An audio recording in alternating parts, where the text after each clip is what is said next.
Sempre dá uma colherzinha de chá pros velhinhos, né? Colher de chá, diz o médico, como se estivesse fazendo um favor. Mas também é necessário entender um pouco do lado médico. Como os salários são baixos, poucos são que se aventuram a trabalhar no hospital do Estado. Mas isso não serve como uma completa desculpa para o que você vai ver agora. Calma, mas tá nervoso por quê? Você tá tomando uma decisão aqui que não sabe o que você está fazendo aqui. Tá mais de uma hora esperando. Vocês estão esperando? Não, ele. Então você porque tá despedido por aí, porque comigo falou agora. Comigo faz 1 minuto que o senhor falou comigo. Veja, o que acontece é o seguinte, o pronto-socorro, o hospital, o nosso pronto-socorro está em reforma. Então nós não estamos atendendo todo mundo que vem, nós estamos atendendo um pouco e mandando um pouco embora, porque não dá para atender todo mundo, nós estamos só um pedacinho aqui. Ao subir para o primeiro andar, onde estão os casos mais graves, a situação é gravíssima. Aqui a dor faz fila e não há cadeira para todos. Num rápido olhar, a idade média é acima de 60 anos. Tá demorando? Tá. Chegou agora. Em nota oficial, o Hospital Ipiranga diz que não há registro de que qualquer paciente tenha aguardado por este período. A espera média, diz o hospital, tem sido de 90 minutos. Dona Maria? A vida de Dona Maria é uma batalha diária contra diabetes e pressão alta. Ela já sofreu 2 princípios de infarto. Seu José, de 62 anos, está tentando consertar a caixa d'água. Vem cá. Certo. Obrigado. Tá difícil a vida aqui. A saúde também não anda boa. Há algumas semanas ele sofreu um acidente de carro. Sente dores nas costas e ainda tem alergia na pele, que descasca e coça o corpo o tempo todo. Eu já também tanto que isso está acontecendo hoje. Mas eu acho que é mais nervoso também, tanta família, tanto medo. O casal mostra onde ficam os remédios. A única salvação nas horas de dor. Esse daqui, esses 2 custou R$30. Só isso daqui, Só. R$30, 2 comprimidos. É, para comprar o que o médico passou, é R$150. Só que ele só vai tomar esses, que eu não E tenho. por que não comprou de 150? Porque não tem condições. Eu não tenho dinheiro, eu não tenho um centavo hoje aqui em casa. Você procure 10 centavos que eu não tenho. E nem sempre Dona Maria e seu José conseguem o que precisam no posto de saúde. Os remédios mais caros sempre faltam. Isso aqui a senhora não consegue. Não consegui. Os 3 postos que eu fui, não consegui. Não tem remédio. O atendimento deixou a desejar e quando a alergia piorou, seu José fez uma última tentativa. Ó, eu fui lá a semana passada, que foi que eu fui levar ele, que ele estava ruim. Estava sentindo muita dor e o corpo estava enchendo de caroço. O médico não olhou direito, não olha direito pra gente. A saída parecia ser o hospital. Chegando lá, a espera foi de 8 horas. Passemos o dia todinho lá. Chegamos às 10 horas, fomos sair 6 horas da tarde. Aplicaram 2 injeções lá mesmo e passou esses remédios. Esse e esse. A ida ao posto de saúde, mas parece uma maratona. O caminho é longo, cheio de subidas que tiram o fôlego. Chegamos no posto. Finalmente os remédios, pensa Dona Maria. Pensa errado. Tem esses remédios. Esse aqui não tem, tá certo. E nem esse aqui, ó. Esse aqui acho que já faz tempo que foi falado, já faz 1 mês que já foi falado que tem que comprar.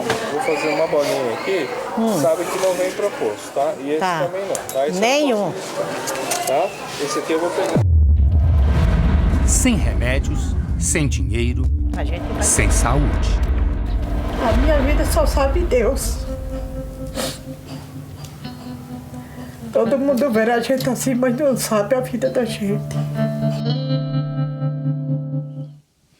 E este é um retrato de um nosso Brasil.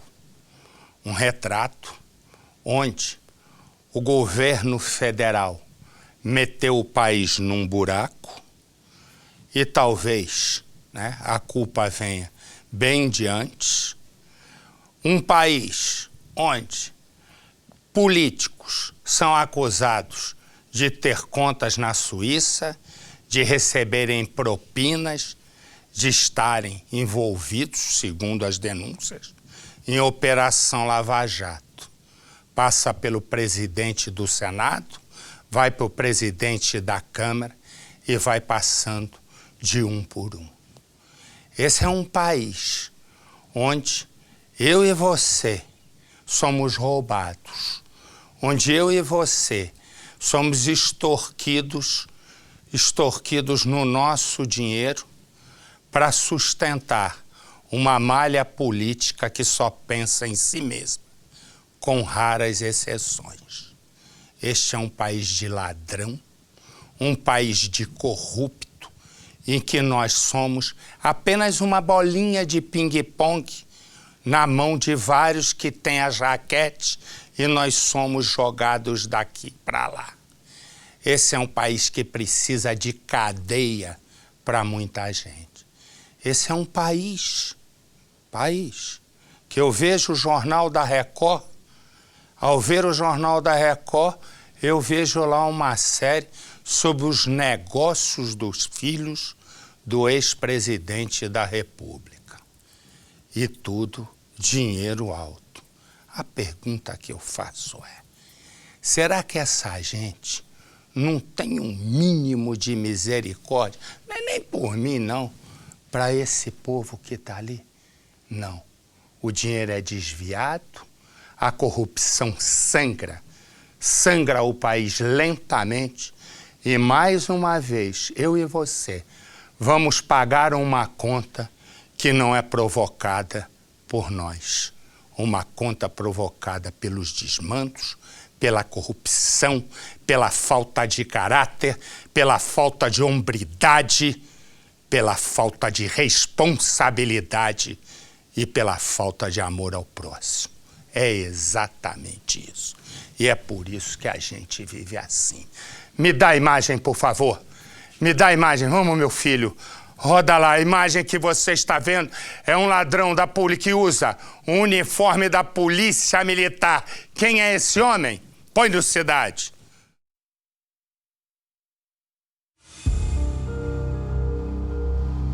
As imagens mostram um homem vestido com a farda da Polícia Militar entrando no imóvel. A residência é usada como depósito de comida. 2 entregadores descarregam materiais. O falso PM diz que está ali para checar uma denúncia, mas saca a arma e anuncia o assalto. Entrou um rapaz vestido com roupa de polícia, falando ser policial, que estava com uma denúncia contra mim. Aí mandou eu acompanhar ele ali fora. Quando eu virei e falei com ele que eu vou pegar meu chinelo, voltei, ele já anunciou que era um assalto e já foi tirando o revólver para mim.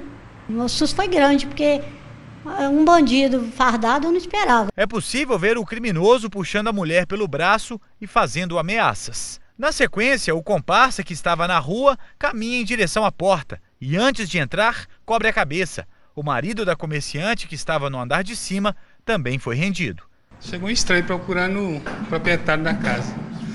Aí eu de lá de cima já fiquei preocupado. Aí quando eu cheguei ali na escada, ela já chegou aqui quase chorando, me chamando lá, pedindo eu para descer. Que ele tinha obrigado ela a mandar todo mundo descer.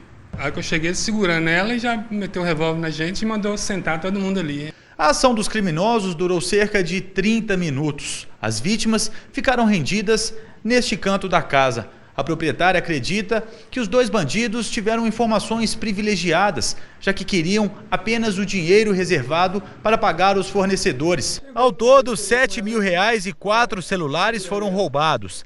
Antes de sair, a dupla amarrou o casal e os 2 entregadores com esta corda. Nas imagens, é possível ver a mulher com os braços amarrados e amordaçada na varanda da casa. O marido consegue se soltar primeiro. Depois, ajuda a esposa. Eles gritam e pedem socorro. O pessoal que me viu aqui pela varanda lá da avenida, amarrada, começou a gritar, viu que eu estava amarrada, né, lá da avenida, viu? E começou a pedir ajuda, polícia, polícia, mas estava pedindo ajuda ao próprio bandido, que saiu da minha casa fardado, né? 3 homens. O de boné branco chama-se Fernando. 3 homens, disse eu, pois disse errado. Na verdade, 2 homens e uma mulher. Eu acho que eu tô ficando cego. Só pode ser. É que o mundo tá tão... Corta pra mim. Corta pra mim, meu filho. O mundo tá tão moderno que às vezes eu me engano. Bote de novo. Você vai vendo. Ele se chama Fernando. Ela, Wellen. E ele se chama Miguel. Wellen é namorada de Fernando, o de boné branco. Mas Wellen tem um olhar meio atravessado para o de boné azul, que se chama Miguel. Só que Fernando e Miguel são amigos inseparáveis e também são sócios. Naquele dia, Wellen toma uma decisão. Vai sair dos braços de um para os braços de outro. Miguel de azul, ele ainda pensa muito, mas tem um momento que ele vai pensar errado. Por quê? Eu volto já já. Tinha mostrado a foto desse homem aqui, momentos antes de ir para o intervalo. Ele se chama Joildo, tem 50 anos, a polícia o procura. Ele mantinha na casa uma creche. Uma criança, já foi comprovado, ele abusou. Agora a polícia tem certeza de que ele abusou de outras crianças. Exatamente, e essa foto é a foto que se tem para tentá-lo prender. Põe no Cidade. A mãe se emociona ao falar sobre o abuso sofrido pelo filho de 10 anos. Eu nunca imaginava que ele fosse fazer isso com meu filho. Porque é uma pessoa, como você disse, eu tratava como pai, vivia lá, dormia lá, entendeu? Passava meus finais de semana lá. E eu nunca pensei que ele fosse fazer isso com meu filho. O acusado exercia uma liderança entre os moradores da região de Itinga. Muitos deixavam os filhos na casa dele e saíam para trabalhar. Mas agora Joildo Gonzaga da Silva, de 50 anos, é considerado foragido da justiça. O mandado de prisão contra ele foi expedido pelo crime de estupro. O filho desta mulher frequentou a casa de Joildo durante 5 meses. Ela conta que a criança já não aguentava mais o assédio do suspeito e resolveu contar aos pais. Eu tinha já um bom tempo sem ir no trabalho, eu tinha que ir logo de manhã. Aí saí 5 horas da manhã para ir trabalhar e meu filho ficou lá dormindo, que no final da tarde eu ia voltar para poder pegar ele, entendeu? E aí ele pegou e fez isso com meu filho. A advogada do acusado esteve na delegacia de Itinga, onde as denúncias foram feitas. Ela disse que Joildo está viajando. A casa de Joildo fica no final desta estrada. É um terreno grande e todo cercado. Há 2 imóveis construídos, muita movimentação. Segundo as investigações da polícia, a vítima de 10 anos disse que Joildo levava ele para um local mais afastado, próximo a um campo de futebol, onde praticava os abusos sexuais. E o que mais impressiona é que durante todo o dia, outras crianças também frequentavam a casa de Joildo. Para você que está fora de São Paulo, eu desejo uma boa noite, fique com Deus, um forte abraço. Amanhã nos encontramos aqui no nosso Cidade Alerta. Boa noite. E nós? Fernando, Wellen e Miguel. Miguel e Fernando são amigos. Amigos inseparáveis e sócios. Eles têm uma diferença. Miguel quer viver a vida. Ele quer viver a vida na sapecagem. Fernando não. Fernando namora Wellen. Um namoro firme. Só que Wellen começa a ter um olharzinho para Miguel. Até aí tá tudo certo. O que acontece? Acontece o seguinte. De repente, os dois se separam. Bota a foto ali para todo mundo ver direito. Os dois se separam, né? E aí, ela vai e começa a dar em cima de Miguel. Né? Foi ela quem pediu a separação, a fim do namoro com Fernando. Miguel começa a olhar e diz, quer saber, melhor não. Melhor não, Fernando pode ficar zangado, melhor não bulir com a ex-namorada dele, não. Só que aí, o que ocorre? Ocorre o seguinte, o Ellen está meio ajeitando-se pro lado de Miguel. O tempo passa, Miguel, que gosta de viver a vida, descobre o seguinte, né? Descobre que tá na hora. O tempo passou, tá tudo certo. O que ele vai fazer? Ele vai, pega e fica com ela.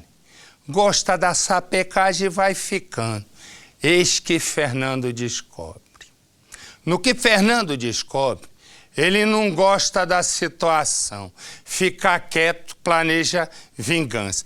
Primeiro, ele desvia o dinheiro da empresa. Depois, ele chama Miguel e diz assim, vamos ali, que tem uma pessoa que quer fazer um orçamento, né?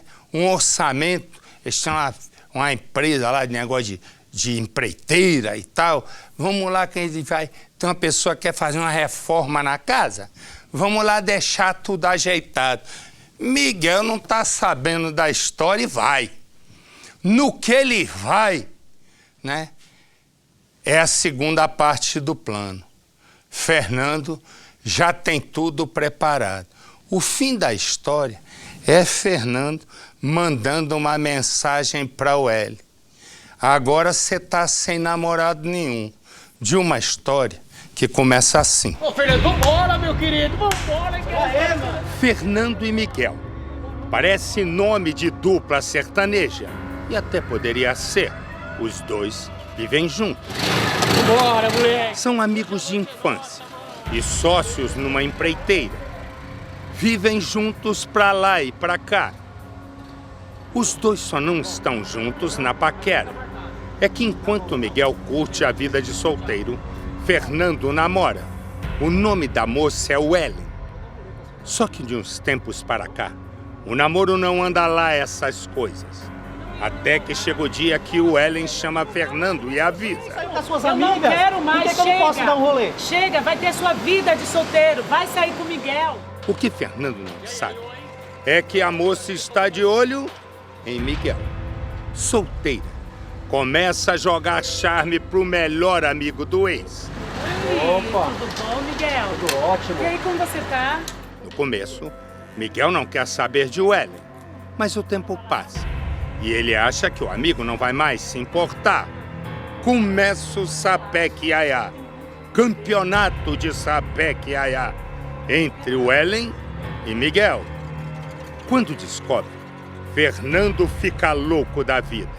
Disfarça, mas tem um plano para se vingar do sócio. Primeiro começa a desviar dinheiro da empresa. Fernando nega. Inventa uma história para enrolar Miguel, enquanto tenta colocar em prática a segunda parte do plano de vingança. Fechei um serviço, vamos lá verificar o trabalho lá. Mas, peraí, que serviço?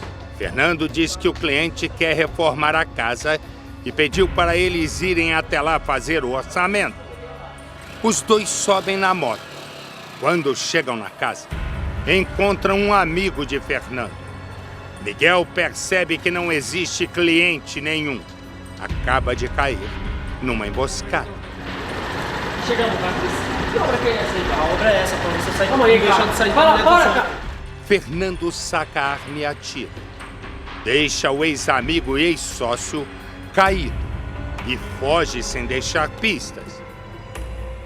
Dias depois, Fernando manda uma mensagem para o Ellen e confessa o crime. Viu o que você fez? Miguel morreu porque vocês me traíram.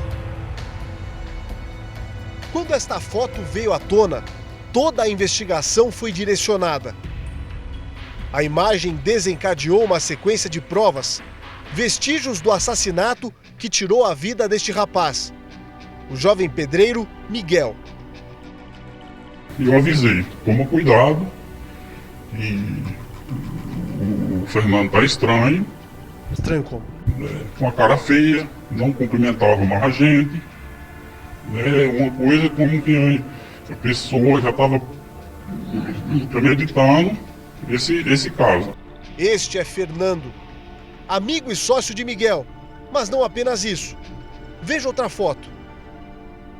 Fernando é também o ex-namorado de Wellen. A jovem que já solteira se apaixonou pelo melhor amigo do ex, Miguel. Fernando escondeu bem os ciúmes até o dia em que o sócio percebeu algo errado. As contas não fechavam. O Fernando pegou R$1.000, não passou para ele ficou muito chateado. Ele ia sair no próximo sábado, depois da quinta-feira que ele foi assassinado, ele ia sair. Tinha R$9.000 para receber na sexta-feira e ele foi executado na quinta à noite. O atrito por causa da dívida e dos seguidos golpes cresceu com a relação amorosa entre Miguel e Wellen. Fernando esboçou um plano, colocou em prática na semana em que prometeu acertar as contas. Só não disse a Miguel como faria isso. Lá no local, diz que tem câmera, que apresentou mais uma moto, diz que tinha um Chevette lá, e a câmera mostrou uma pessoa tampando a placa da moto. O cenário foi escolhido com precisão. O assassino acreditava que não tinha deixado uma única brecha para uma investigação, que esse tinha sido um crime perfeito, mas ele estava errado. Quando entraram nesta casa em Reforma, naquela noite, Miguel acreditava que seria o último trabalho entre os dois. Ao olhar pela janela, fica claro que não existem testemunhas. Há apenas terrenos, Reformas também bem ao lado. Local que à noite fica completamente deserto. Miguel não sabia disso. Quando entrou nesta casa inacabada, andou um cômodo após o outro para verificar o que precisava ser feito.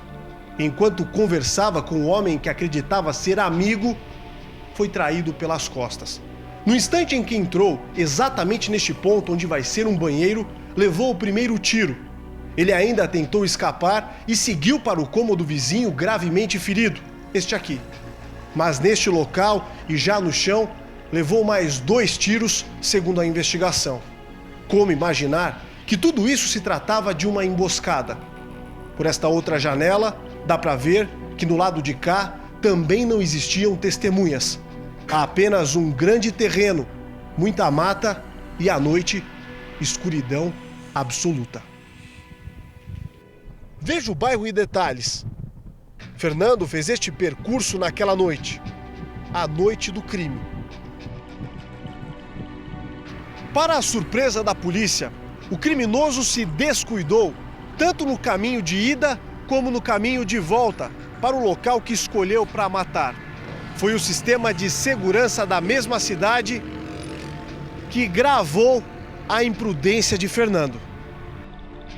Às 7h32, a fotografia que você viu no começo da reportagem foi tirada por um radar, este aqui.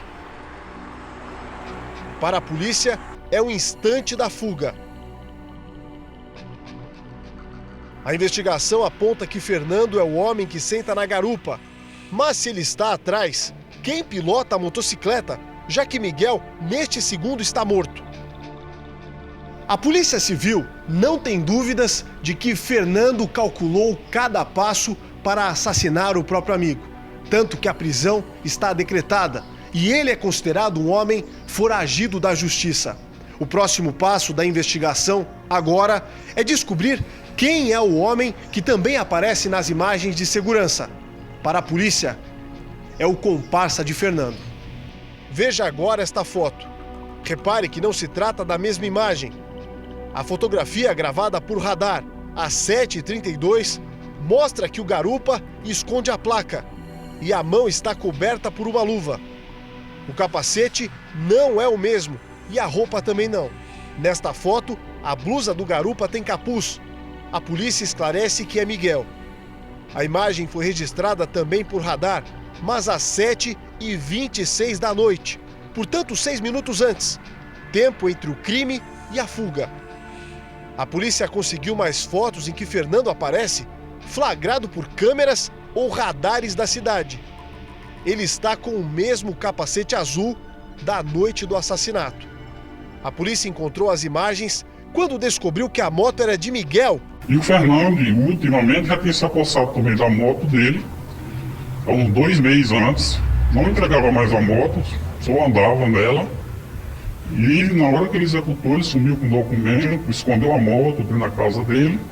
Ficou uns 15 dias para poder a polícia ir lá e resgatar a moto que ficou fechada. O assassino confessou por mensagens e culpou a ex-namorada para quem enviou os detalhes. Você tá feliz agora? Tudo culpa sua. Você usou ele para me fazer ciúmes e conseguiu. Convive com isso agora, escreveu Fernando. Os dois chegaram a conversar também por mensagem de voz. Você já tinha planejado tudo. É verdade. Ou você vai falar que é mentira também? Não, eu tinha avisado pra ele. Soube depois que ele tinha pulado o muro com a faca, porque se pega os dois ia matar os dois, né, dentro da casa dele. O assassino tem ameaçado a ex-namorada, que saiu de São Paulo porque está com medo. Nada justifica, mas tá feito. E devia ter feito com você também. E esta é a imagem do homem que está foragido. Se você viu esse homem, se você conhece esse homem, se você sabe onde ele está, ligue. Ligue para o Disque Denúncia. Ligue para a polícia. E a sua identidade vai ser mantida no mais absoluto sigilo. Corta para mim. Pensa no seguinte. Essa menina se chama Ana Clara. Ana Clara tem 14 anos de idade. Exatos 14 anos de idade. Naquele dia, alguém chegou na porta da casa onde Ana Clara mora com os pais e bateu, chamou Ana Clara, que atendeu e ela é quem atendeu.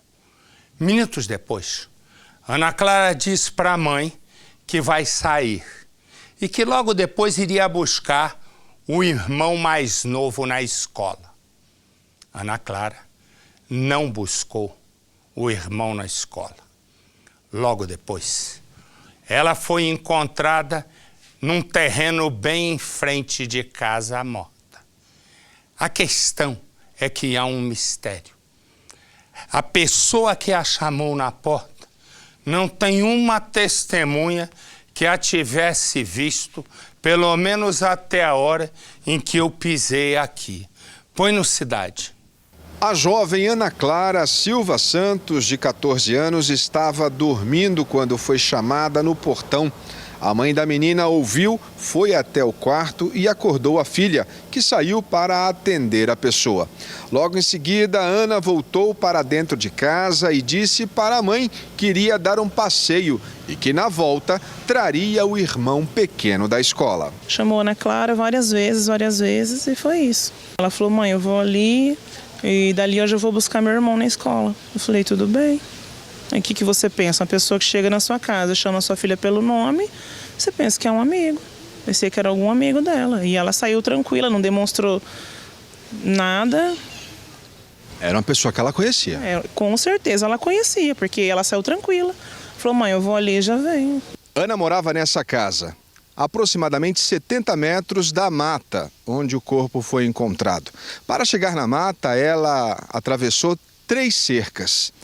No local, o chinelo foi deixado. É uma área aqui conhecida pelos moradores mais antigos. Uma área que fica divisa dos municípios de Araçatuba e Birigui. Raquel foi chamada pelos vizinhos e ficou sabendo que a filha havia sido golpeada com uma faca e que teria sido agredida sexualmente. O corpo da menina foi encontrado dentro de uma região de mata, perto de um riacho. Ela chegou a ser socorrida, mas não resistiu e morreu na Santa Casa da cidade. Foi a própria Raquel quem divulgou a morte da filha em uma rede social. Nada vai trazer minha filha de volta. Nada.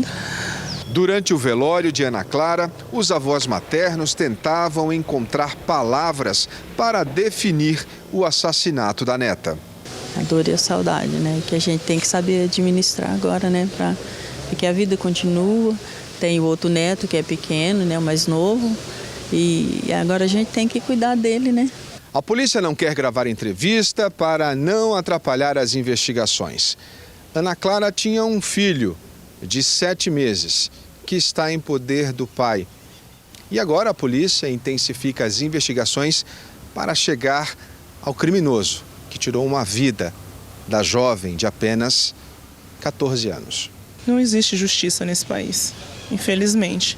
Porque quando esse vagabundo for preso, ele sai, ele tem saidinha, ele fica separado, porque infelizmente, né, a justiça para ele tem. Porque se colocar ele no meio dos outros presos, eles matam ele, né?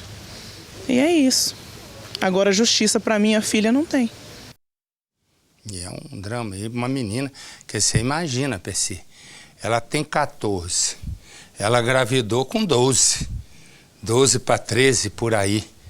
Quer dizer, ela já começou uma vida cedo e quem sabe nesse meio caminho de uma vida ainda jovem, agitada, né, ela não tenha deixado algum namorado para trás. E é isso que a polícia está tentando fazer.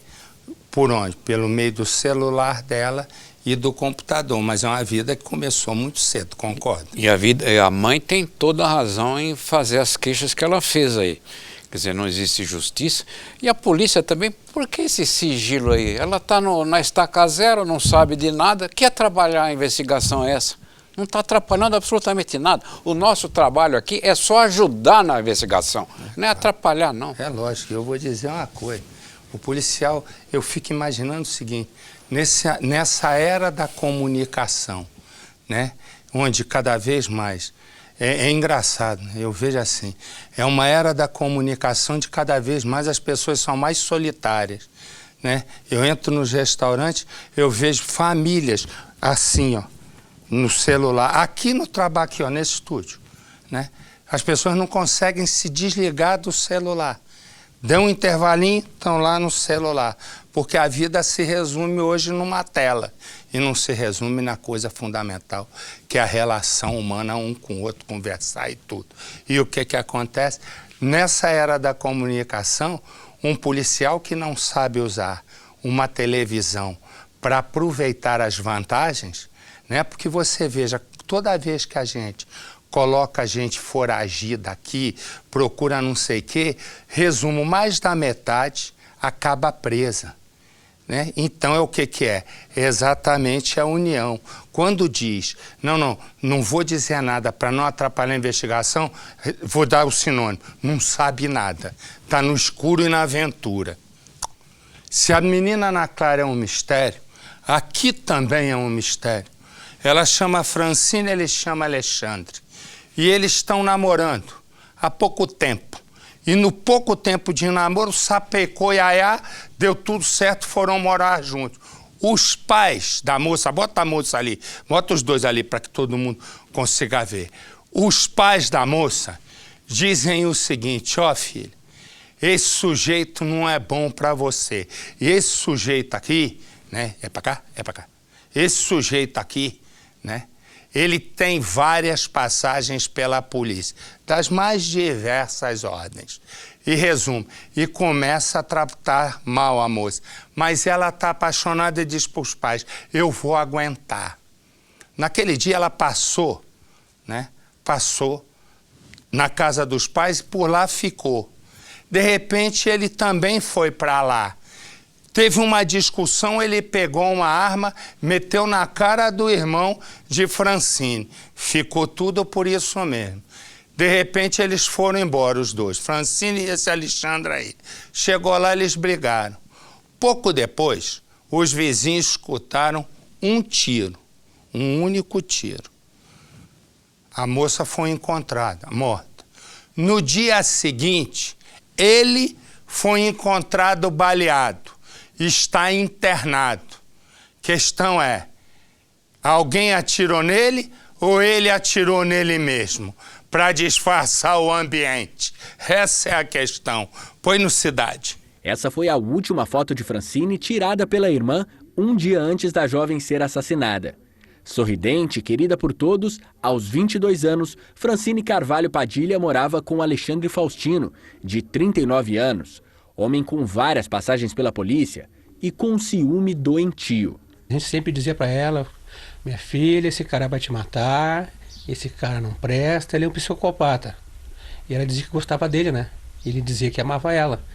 E a gente sempre dizia: larga esse cara de mão, meu filho, mas não sei se o amor deixou ela cega, né? Ela não podia escutar música, ela não podia conversar com ninguém, ela não podia ir no mercado sozinha. Um dia antes de morrer, Francine passou da manhã até o fim da tarde com os pais. Aqui fez algo que não fazia há muito tempo. Se divertiu com as irmãs, assistiu televisão, almoçou, inclusive ao lado do companheiro. Depois disso, foi embora. O que ninguém imaginava é que ela nunca mais voltaria. Quando ela saiu por essa porta aqui, mãe, você não imaginava que não veria mais a Francine? Não, nunca imaginei que isso ia acontecer. Antes de sair, ela se arrumou e disse assim: mãe, foi o dia mais feliz da minha vida hoje, mãe. E pra ti? Eu disse: pra mim também, minha filha. Fazia muito tempo que a gente não ficava junto o dia inteiro. Ela me deu um abraço bem apertado, me beijou e disse assim: mãe, como tu é linda. E pegou e foi embora e depois nunca mais. Ainda no dia do almoço em família, o irmão de Francine, que tem 15 anos, saía com um amigo pelo portão.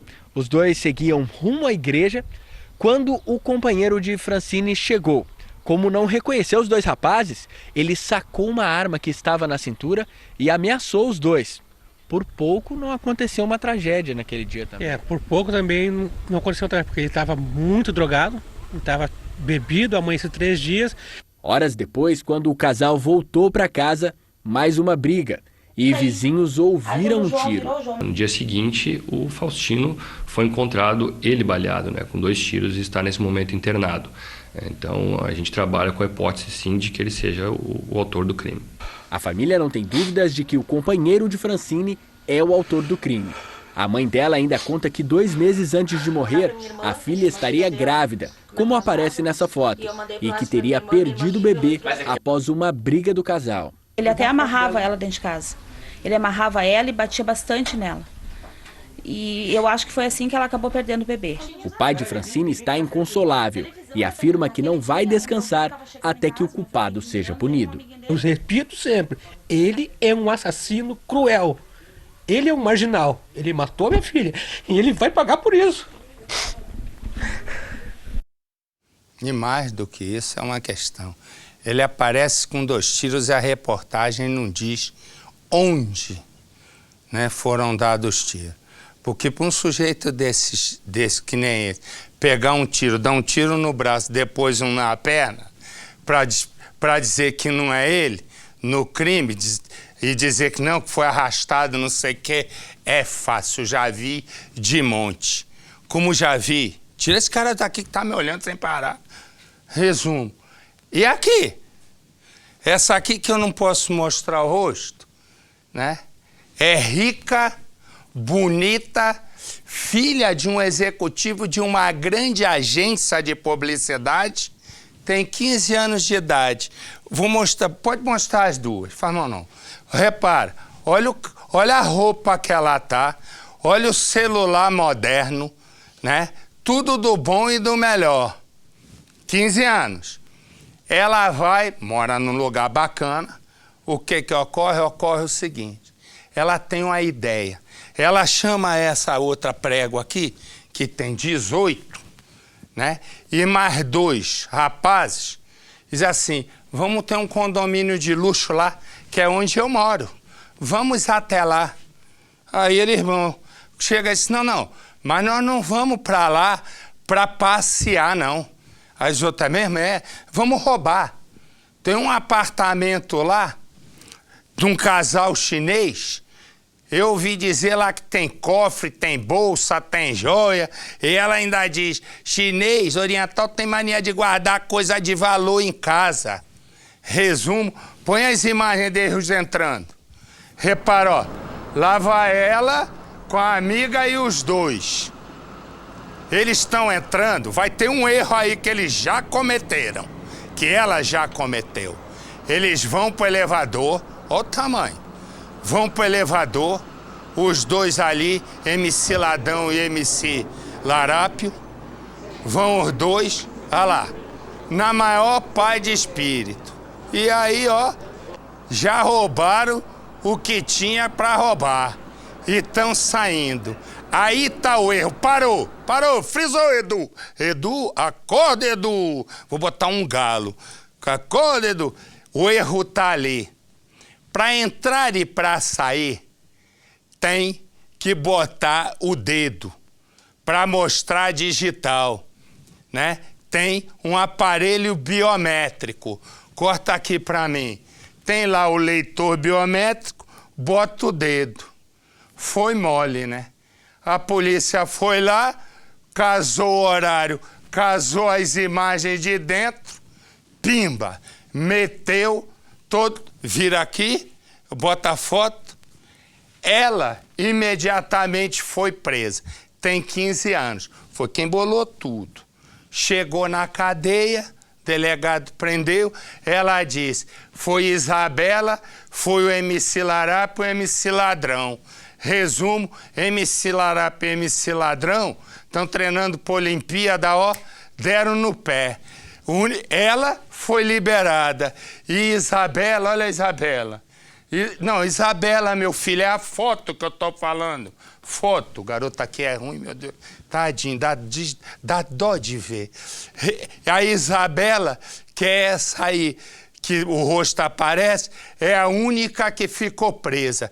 Vai poder fazer Chelsea à vontade lá na cadeia. Põe no Cidade. Isabela, 18 anos. Dá para perceber o quanto é linda. Essa outra amiga dela, de 15 anos, não podemos mostrar o rosto. A menor é rica, a maior não.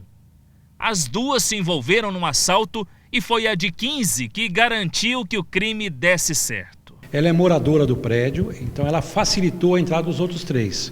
Porque para entrar no prédio precisa da biometria. Então ela entrou com eles e saiu com eles. A gravação do prédio onde mora a menina de 15 anos mostra a garota à frente. Todos estão com uma bolsa. Ela os apresenta como os seus amigos.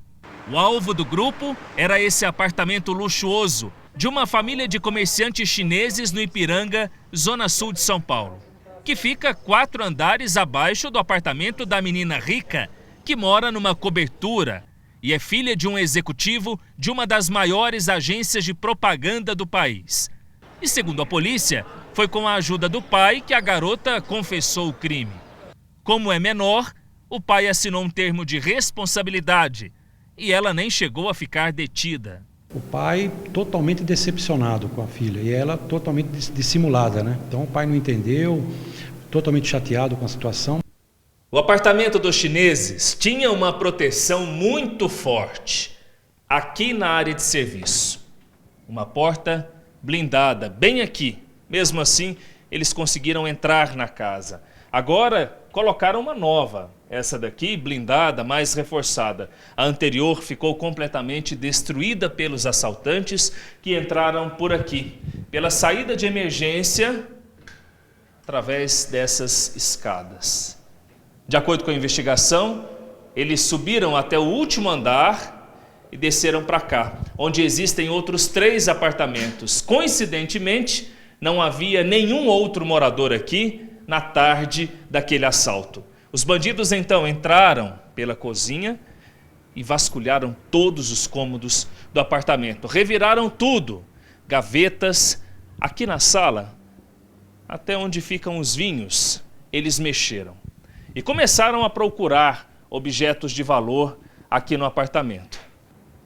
Os assaltantes encontraram 2 cofres que estavam aqui no banheiro. Valdir, vamos mostrar aqui. Os cofres estavam exatamente atrás dessa porta aqui. Nesse canto, onde agora está só a marca. Eles tiraram o cofre daqui para um lugar mais seguro.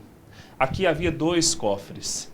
E eles conseguiram arrombar esses cofres e roubar cerca de R$200 mil em dinheiro, um relógio caríssimo, avaliado em R$180 mil, e também joias da família. O total do prejuízo, cerca de R$600 mil. Eles usaram ferramentas para arrombar a porta e os cofres. Foi esse cenário que o casal de chineses e o filho encontraram quando chegaram em casa do trabalho no fim da tarde. Eles falam pouco a língua portuguesa, mas conseguiram expressar a tristeza de terem sido vítimas de uma vizinha. Pode morar junto, ladrão, bandido, mesmo prédio, como pode? O casal não conhecia a garota nem os pais dela. Não entende por que escolheram a casa deles. O chinês lamenta principalmente pelas joias roubadas. Todo joia de família. Eu tenho família grande, fica aqui, todo joia deixa comigo, meu casa, rouba tudo. Os ladrões ficaram cerca de 3 horas no apartamento. Desceram com as bolsas cheias pelo elevador de serviço. Passaram pela portaria e foram embora. E foi por causa de uma dessas bolsas que a polícia conseguiu chegar até o grupo em menos de 24 horas. Eles levaram uma bolsa de marca verdadeira da vítima e deixaram uma falsa idêntica. A dona reconheceu. Foi só ver nas imagens do prédio quem tinha saído com a bolsa. O ladrão de camisa branca. E atrás dele, a menina rica com seus comparsas. Além de confessar o crime, a garota rica revelou aos policiais quem eram as 3 pessoas que estavam com ela. Disse também que, após o assalto, todos vieram para cá. Comunidade de Heliópolis. Um percurso que não levaram nem 10 minutos de carro para fazer. Aqui, os 2 homens do grupo deixaram a parte deles do roubo, praticamente tudo. Daqui voltaram para o prédio onde tudo aconteceu. E lá deixaram as 2 amigas. Na investigação, a polícia chegou primeiro até a garota rica e, na sequência, a amiga dela, presa em casa. Com a Isabela, a polícia recuperou R$5 mil. Seria a parte dela e da amiga rica. Elas revelaram para a polícia quem seriam os comparsas. Um deles é Arthur Ramos, de 20 anos, com passagem por tráfico e furto. Está foragido. O outro ainda não foi identificado, porque as meninas dizem que só sabiam o apelido dele. No prédio, não encontramos a família da garota para falar sobre o assunto. A polícia segue com a investigação para saber como o plano foi traçado. Se a menina foi aliciada ou se ela quis apenas participar de uma aventura perigosa. Aventura perigosa? Se pesquisar arrumadinho, vai ver que eles têm envolvimento, não estou dizendo as 4, com drogas. E aí, desagregação familiar. Né? Não estou dizendo que os pais cuidem bem ou cuidam mal. Mas, normalmente, ninguém que está ali vigilante à própria filha, de saber pensar, se estiver vigilante, não há de pensar em algum movimento estranho, algum tipo de comportamento estranho. A gente vai avaliando pelo comportamento. E uma coisa que é a batata, tenho 5 filhos, Posso dizer por mim, se em 5 eu estou errado, então vou ter que arrumar um 6º para ver se eu erro, que é notas no colégio. É o parâmetro para tudo. Começou a ter um monte de nota ruim, esquece. O problema é grave. Estou certo, Farol? Tá certíssimo. Você vê que tanto isso é verdade que provavelmente essas notas baixas aí, você vê o tipo de amizade dela. Ela sai de um condomínio de luxo e vai lá para Heliópolis. E fez um levantamento lá no prédio, foi no apartamento certo, Marcelo. Claro, sabia tudo. Sabia tudo. Não, a maior prova de que ela sabia tudo é que ela levou uma bolsa fajuta, pirata, igualzinha uma que a chinesa tinha lá, de marca, uma bolsa Louis Vuitton. Me desculpe, ela sabia, era tudo. Deixa eu mostrar aqui. Lembra que eu mostrei essa imagem? O homem já foi preso. Põe pra mim a imagem. Põe a imagem lembra essa história que eu contei ontem do empresário que, ao chegar na empresa dele, na fábrica dele, um homem encostou, era um marido de uma mulher. o empresário que está aí de vermelho morreu, ele se entregou à polícia, me dá a imagem, ele se entregou à polícia, ele é aquele de azul, foi com 2 advogados, confessou que matou e saiu pela porta que entrou. Põe no Cidade. O assassino, confesso, chegou acompanhado de 2 advogados. Ele parecia tranquilo e em nenhum momento quis esconder o rosto. Fernando da Rocha Nascimento, de 41 anos, também é empresário e se apresentou 35 horas depois do crime. Neste vídeo gravado com o celular, é possível ver um trecho do depoimento que durou cerca de 15 minutos. No depoimento, Fernando economizou palavras, mas confessou o crime.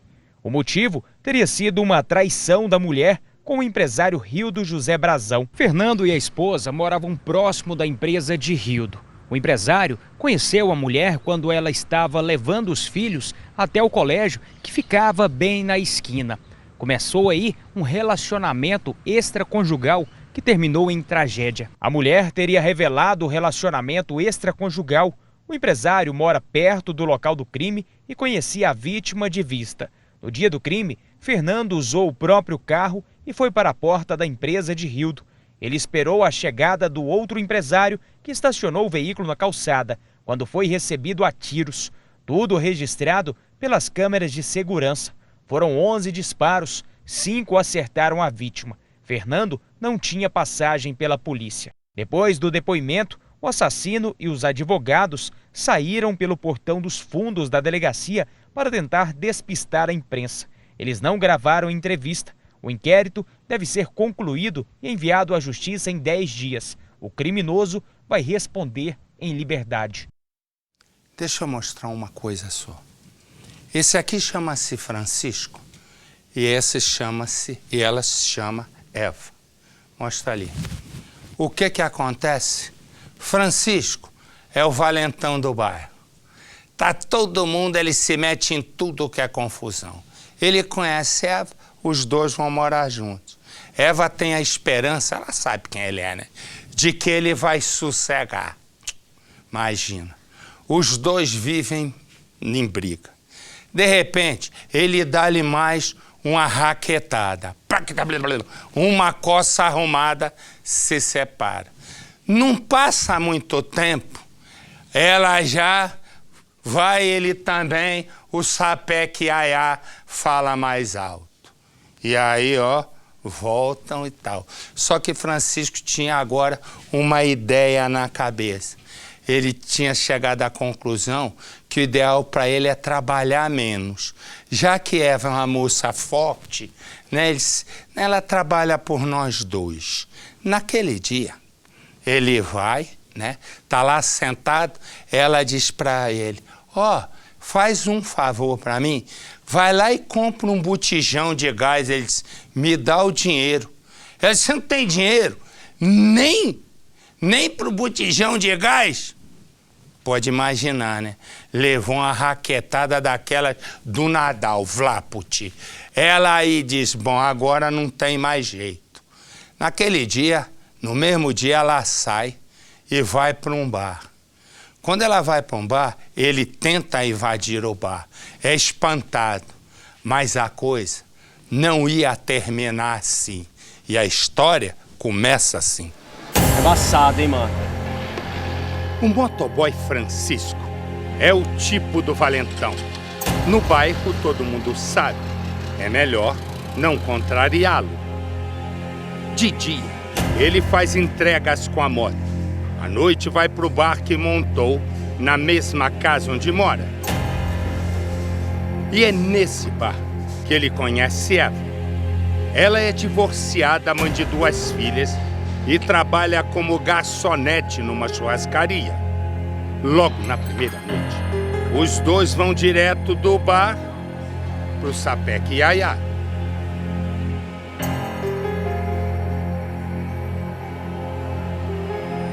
Seis meses depois, Eva e Francisco decidem alugar uma casa para morar juntos. E a casa escolhida fica em frente de onde a mãe da garçonete mora. A casa é nova, mas a rotina é velha. Dia sim, no outro também, Eva apanha de Francisco. Para! Ele não faz questão de esconder que bate na esposa. Mas Dona Djanira, mãe de Eva, não se conforma. Acha que a filha tem que denunciar o marido. Depois de mais uma surra, Eva decide seguir os conselhos da mãe. Sai de casa para denunciar Francisco. O tempo passa e o motoboy mostra que, além de valentão, é garanhão. Consegue reconquistar o amor de Eva.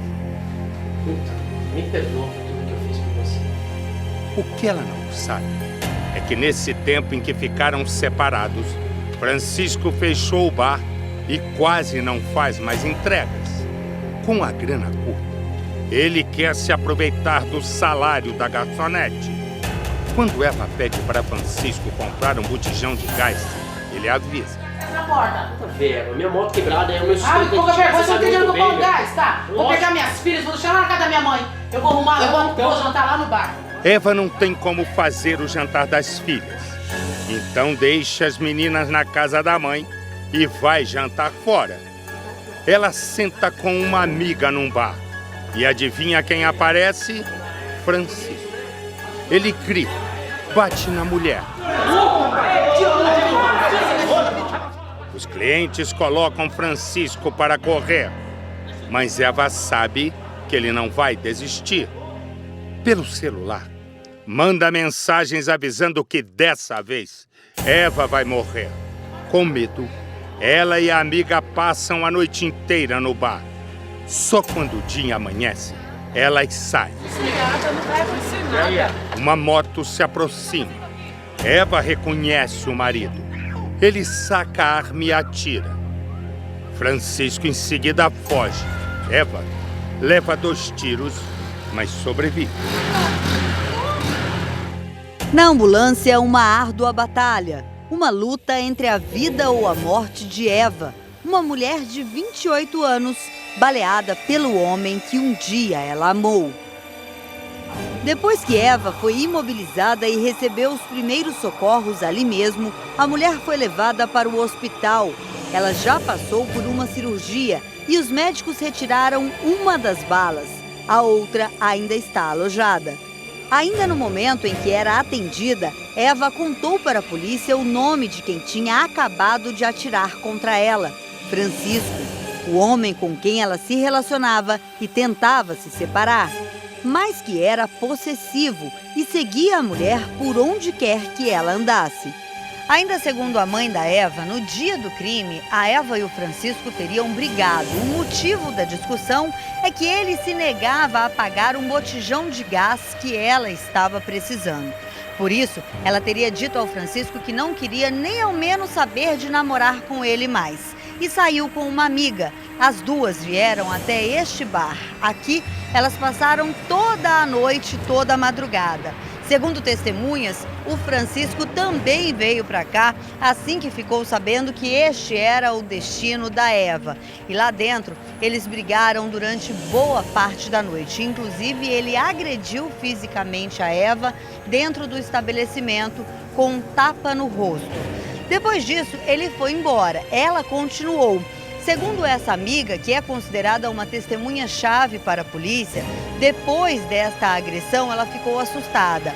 As duas decidiram, então, só ir embora daqui no dia seguinte, quando já havia clareado o dia. As duas, então, saíram sozinhas e vieram caminhando. Acreditavam estar seguras para ir embora naquele horário.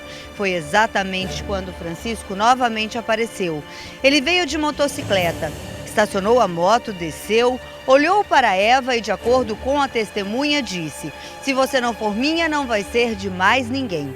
E começou a disparar os tiros contra Eva. Francisco fugiu. A polícia foi até a casa dele, mas o criminoso ainda não foi encontrado. A amiga de Eva diz que quando elas achavam que Francisco tinha ido embora da balada, ele começou a mandar mensagens.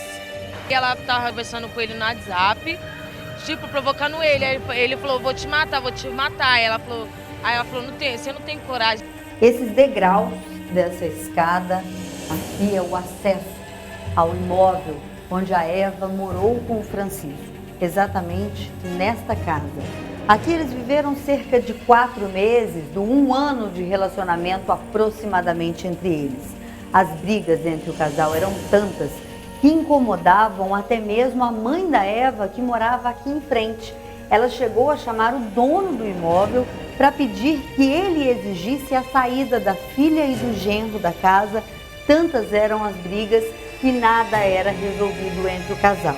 Até que um dia a Eva, desesperada, veio até a casa da mãe e pediu socorro para a mãe dela. Ela estava machucada, tinha sido agredida e o conselho da mãe foi que daqui elas fossem direto para a delegacia. Isso foi feito. Daí para frente, a Eva e o Francisco se separaram. Ela foi morar numa outra casa com as 2 filhas. O Francisco foi morar num outro imóvel. Mas cerca de 1 mês depois, aproximadamente, os dois voltaram a namorar. Continuavam o relacionamento, cada um vivendo na sua casa. Eva teve as 2 filhas do primeiro casamento e Francisco não tem filhos. O motoboy também teria sido sócio de um bar onde conheceu Eva, a mulher que trabalhava em outro bar. Mas os dois teriam se apaixonado. Gostava muito dele. Gostava muito dele. Porque se ela não gostasse dele, né, ela largava e não voltava mais. Ela gosta muito dele. E ele também é doente por ela. Até o dia do crime, quando Eva terminou novamente o que agora, ao invés de casamento, já era apenas um namoro.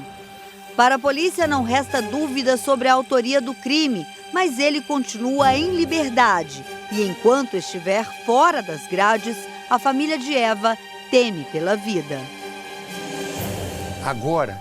Agora nós vamos ficar com a novela da família brasileira, Os 10 Mandamentos. Mas antes, eu tenho que contar um segredo. Mas não conta pra ninguém. Cidade Alerta em primeiro, no coração do povo brasileiro. Olha só, Cidade Alerta em primeiro no coração do povo brasileiro. Eu vejo você amanhã aqui no nosso Cidade Alerta. Tchau, minha gente. Fique com Deus e uma boa noite.